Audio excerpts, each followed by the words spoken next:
payasos que acechan, hoteles aislados por la nieve, un balde con sangre en el baile de graduación.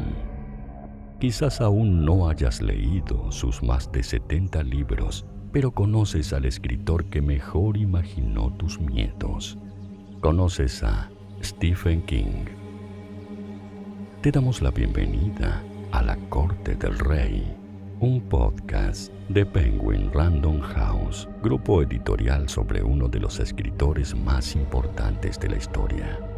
Prepárate para este viaje en donde conocerás los hechos más importantes de su vida y obra. Escrito y conducido por Ariel Bossi. ¿Qué es lo primero en lo que pensás cuando escuchás el nombre Stephen King? ¿Pensás en payasos asesinos, cementerios de animales o en una enfermera psicótica? ¿Pensás en ese escritor que siempre tiene los anteojos puestos, al que conocemos como el rey del terror y que lleva asustando gente desde los años 70?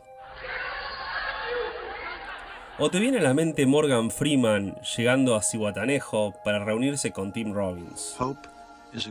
¿O a Tom Hanks vestido como guardia de seguridad de una prisión de comienzo del siglo XX, sufriendo mientras un inocente está siendo ejecutado en la silla eléctrica? Cuando hablamos de Stephen King tenemos que hablar de estos dos extremos, pero también de lo que hay en el medio, y de todo lo que rodea a este escritor que, desde hace más de 60 años, se sienta regularmente delante de una hoja en blanco y vuelca allí lo que su imaginación y su talento le dicen. Te doy la bienvenida a La Corte del Rey. Esta es la vida y obra de Stephen King. Durante la Segunda Guerra Mundial, el matrimonio compuesto por Nellie Ruth Pillsbury y Donald Edwin King recibió la noticia de que ella no podría concebir hijos. El matrimonio los deseaba, y así fue como, un mes antes de la rendición de Japón, adoptaron a un recién nacido al que llamaron David King. No, el error no fue el nombre, sino el diagnóstico médico. Ruth quedó embarazada 2 años después, y un 21 de septiembre de 1947, en el Hospital General de Maine, en Portland, nació Stephen Edwin King. David King es su hermano mayor y es una de las primeras personas que incentivó a Stephen King a leer y escribir. La infancia de los King fue bastante itinerante. El joven Stephen tenía 2 años cuando el padre dijo que se iba a comprar cigarrillos y nunca más regresó. ¿Qué fue de la vida de él? Donald ya tenía en su haber 2 cambios de nombre.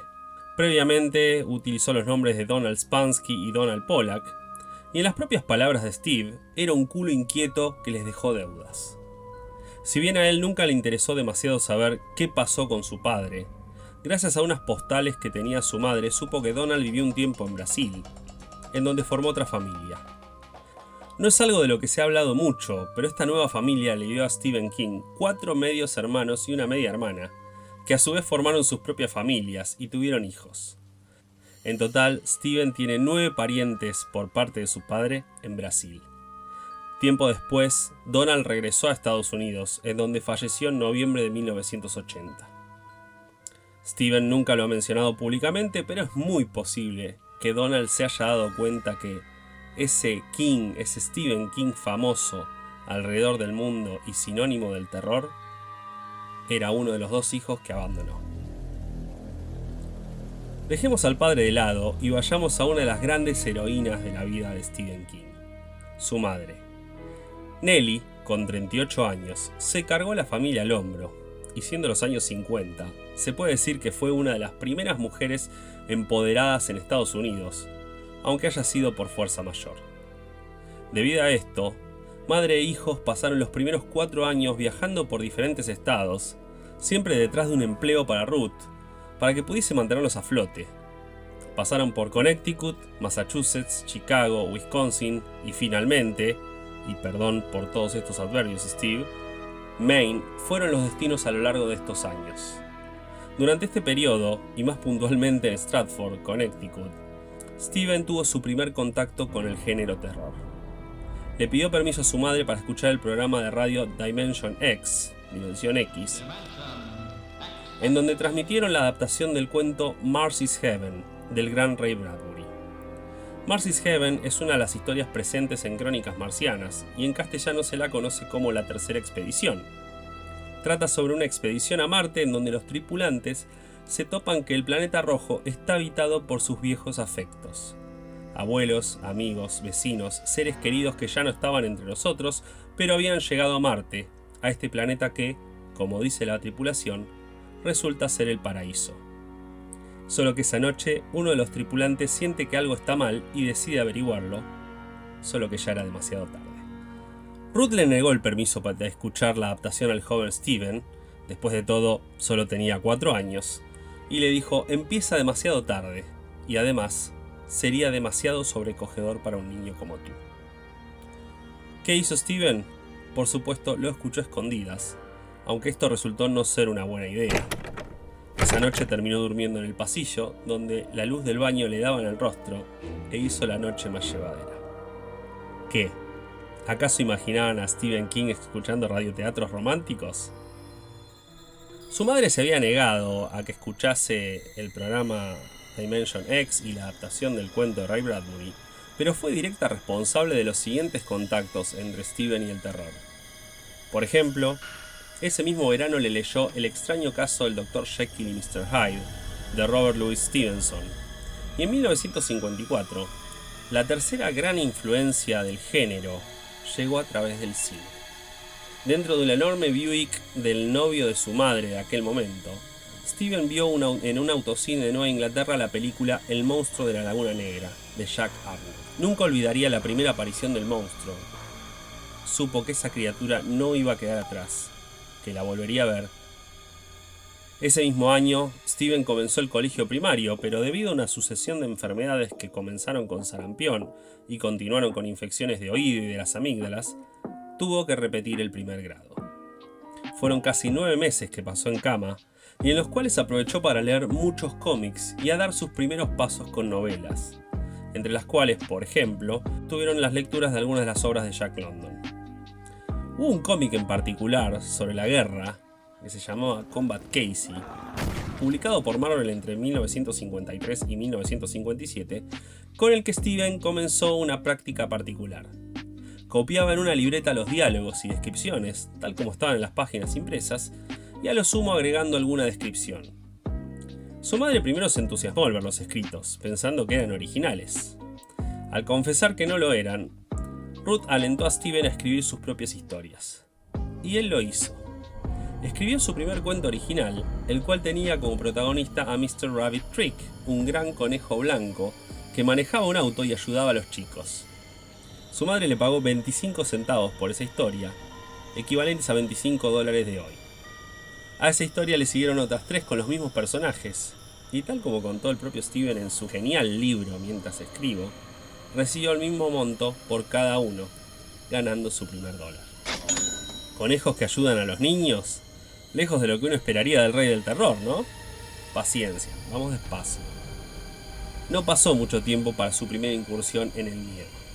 A los 7 años escribió un cuento sobre un dinosaurio que atormenta una ciudad, hasta que un científico descubre que es alérgico al cuero, de modo que la gente del lugar le arroja zapatos, algo que hace que la criatura vaya reduciendo su tamaño. La familia King volvió a mudarse en 1955. En esta oportunidad se mudaron a Stratford, en el estado de Connecticut, en donde vivieron en un pequeño departamento ubicado a algunas cuadras de un terreno abandonado donde se tiraba chatarra y era atravesado por las vías y un pequeño arroyo. David King un día tuvo el plan de construir una represa en el arroyo, algo que ocasionó que la parte baja de la calle en donde vivían se inundase. Más de 2 décadas después, Steven incorporaría al lugar y a la situación en una de sus obras más reconocidas al día de hoy, en It. Sí, toda la gente que leyó It asume, correctamente, que Derry es una versión distorsionada de Bangor, en Maine, pero poca gente sabe que los Barrens, ese lugar en donde se reúnen los perdedores regularmente, provienen de Stratford, en Connecticut. Su madre no era la única que le pagaba por sus escritos en esa época. Steven tenía una tía llamada Kurt que también lo hacía, y uno de los escritos que hizo para ella se tituló Jonathan y las brujas, y trata sobre un muchacho que, al tener cierta edad, tiene que buscarse un trabajo, y ese trabajo se lo da el propio rey: asesinar a 3 brujas que habitan en una montaña. El joven logra su cometido y la historia termina con la frase: él y su padre vivieron felices para siempre. Esta historia, con una longitud de solo una página, se puede leer, ya que fue incluida en la antología First Words, un libro de 1993 publicada por el sello Algonquin Books, que incluía primeras obras originales de autores famosos, tales como Amy Tan, Michael Crichton y Norman Mailer, entre otros. Escrita en 1956, Jonathan y las brujas es la obra de Stephen King más antigua y oficialmente publicada. La familia King volvió al estado de Maine y se instaló de forma definitiva en 1958. En aquel entonces, los abuelos de Stephen King ya eran octogenarios y necesitaban cuidados permanentes.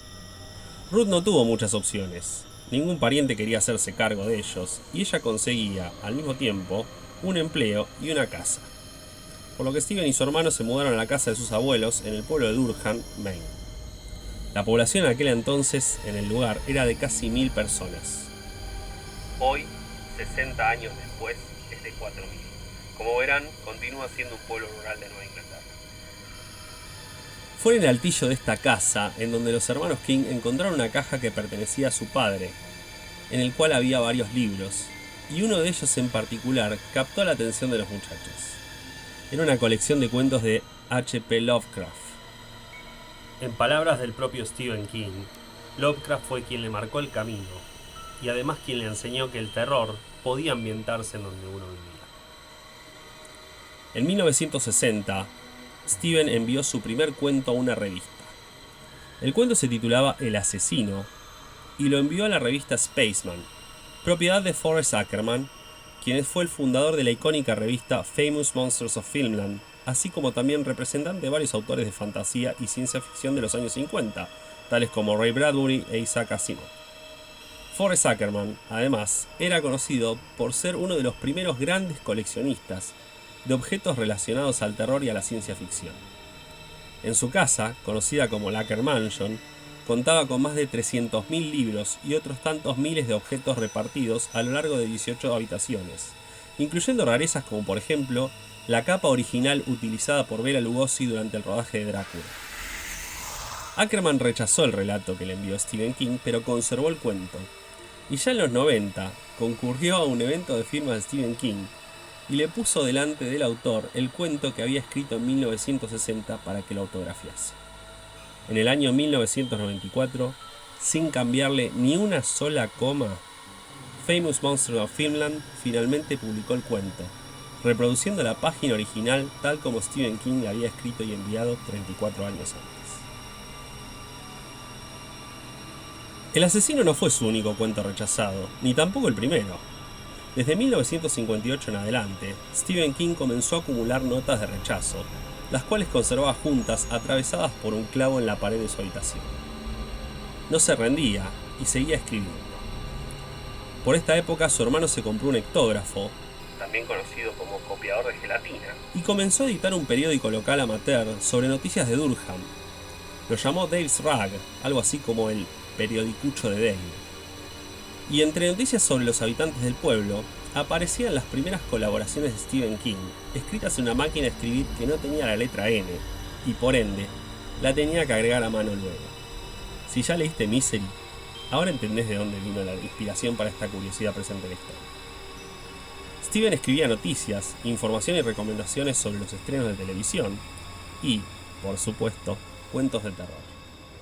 De todos los que escribió para el periódico, y a juzgar por los propios comentarios de King hubo varios, solo 2 se conservaron con el tiempo, y hoy en día pueden leerse, ya que fueron incluidos en el libro Secret Windows, A Science Fiction on the Craft of Writing, una recopilación de ensayos extraños, cuentos inéditos y curiosidades, que solo fue publicado en inglés en Estados Unidos en octubre del año 2000, apenas una semana después del lanzamiento de Mientras Escribo. Stephen aprovechó bastante bien la imprenta de su hermano, cuyo hectógrafo luego fue reemplazado por un mimeógrafo, y junto a un amigo del pueblo llamado Chris Chisley publicaron una colección de cuentos escritos por ellos a la que titularon Gente, Lugares y Cosas, volumen 1. Eran en total 18 historias de terror sobre monstruos, asesinos e insectos, hasta el curioso habitante de un pozo que invita a un niño a visitarlo, y luego del destino inexorable que le espera, a la policía le parece escuchar una risa proveniente de ese pozo. Al día de hoy solo se conoce la existencia de una copia de esta obra, y está en poder del propio Stephen King, aunque entre la comunidad de coleccionistas circulan fotocopias desde allá hace un par de décadas. Cuando Stephen King comenzó el colegio secundario, su escritura siguió siendo una prioridad en su vida. Además de pasar a integrar el equipo responsable del periódico escolar, continuó escribiendo cuentos cada vez más elaborados y extensos, novelizaciones de películas, y hasta comenzó a barajar la idea de una novela. Por ejemplo, con el mimeógrafo de su hermano, imprimió y publicó The Star Invaders, una historia de ciencia ficción de 17 páginas sobre una invasión alienígena y la creación de un arma en la Tierra para poder repelerla. Sin embargo, hubo ocasiones en donde su escritura le trajo problemas, ya sea por comerciar copias impresas dentro del colegio o, luego de un ataque de aburrimiento, decidir escribir y circular un número del periódico escolar escrito como parodia, inventando historias sobre alumnos y profesores a los que mencionaba por sus apodos. Al margen de los problemas, estos escritos sirvieron para que el orientador del instituto viese que ese joven Stephen King sabía escribir. Sin demasiadas opciones, Stephen fue invitado a reunirse con el director de otro periódico regional. Este director, llamado John Gould, le dio la tarea de escribir crónicas de partidos de básquet. Y miren la influencia que tuvo en su carrera, que Stephen King afirmó en su libro Mientras escribo que aprendió más en 10 minutos con John Gould que en cualquier otro curso de escritura creativa que haya tomado en el colegio o años después en la universidad. El colegio secundario, además, fue fuente de inspiración para futuras obras. Uno de sus compañeros de clase se llamaba Ronald Desjardins, y ese nombre quedó grabado en su mente porque le parecía caballeresco, algo cercano a Lancelot y el resto de los caballeros. El apellido Desjardins lo utilizó en Carrie, dándoselo a una de las profesoras de la joven, pero el nombre completo siguió presente, y durante sus años universitarios, lo modificó levemente y transformó en el que terminaría siendo el nombre del personaje más importante de toda su narrativa, Roland Deschain. La semilla de Carrie la plantó un artículo sobre telequinesis publicado en la revista Life y creció a partir de la historia de dos compañeras suyas de colegio. Una vivía con su madre y en su casa había una estatua de Cristo casi de tamaño natural, que bien podría haber matado a alguien si se le hubiese caído encima. La otra fue una compañera que sufrió bullying a lo largo de diferentes años por la forma en que se vestía, siempre de la misma forma. Lamentablemente, ninguna de las dos compañeras estaba viva para el momento en que Carrie llegó a las librerías norteamericanas. El bullying no le era ajeno a Stephen King, quien años después confesó que, si bien no tuvo una mala infancia, desmintiendo la afirmación popular de que sus historias son a causa de cosas que le pasaron, el personaje de Harold Lauder, un muchacho medio gordo, no muy coordinado que conocemos en la novela Apocalipsis, está basado en él mismo.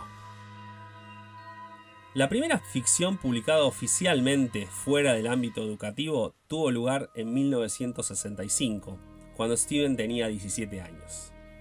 En Birmingham, Alabama, un joven llamado Mike Garrett editaba un fanzine llamado Comics Review, y a lo largo de sus 3 primeros números publicó una obra titulada Yo fui un ladrón de tumbas adolescente. La historia es bastante más interesante y extensa de lo que promete el título, obviamente inspirado en la película de 1957 Yo fui un hombre lobo adolescente, y es un gran ejemplo de la influencia de Howard Phillips Lovecraft en King. Sí, por supuesto, hay un ladrón de tumbas adolescente, pero la estrella de la historia es el monstruo que se nos devela cerca del final, un gusano gigante digno del autor de Providence. A comienzos de 1966, poco tiempo antes de egresar del secundario, escribe su primera novela, titulada The Aftermath, La Consecuencia. Trata de un personaje llamado Talman, sobreviviente de un holocausto nuclear, y una suerte de profeta que busca destruir una máquina que es la responsable de manejar una corporación fascista que busca reinstaurar el orden en Estados Unidos. Al día de hoy, esta novela permanece inédita. Stephen y sus compañeros tuvieron un viaje egresados a Washington, D.C., el cual incluía una parada de 2 días en Nueva York. En aquel entonces, a diferencia de otros estados, en la Gran Manzana la edad mínima para poder comprar alcohol legalmente era de 18 años. Stephen compró su primer whisky y los hechos posteriores terminaron siendo bastante borrosos en su mente, aunque recuerda ser exhibido como si fuese una criatura de feria en el piso de las habitaciones de las mujeres y terminar el día vomitando en el baño de su habitación, prometiéndose no volver a beber. La promesa duró menos de 48 horas, y sus hábitos con la bebida y el abuso de sustancias crecería sin parar, hasta explotarle en la cara en 1988, 22 años después.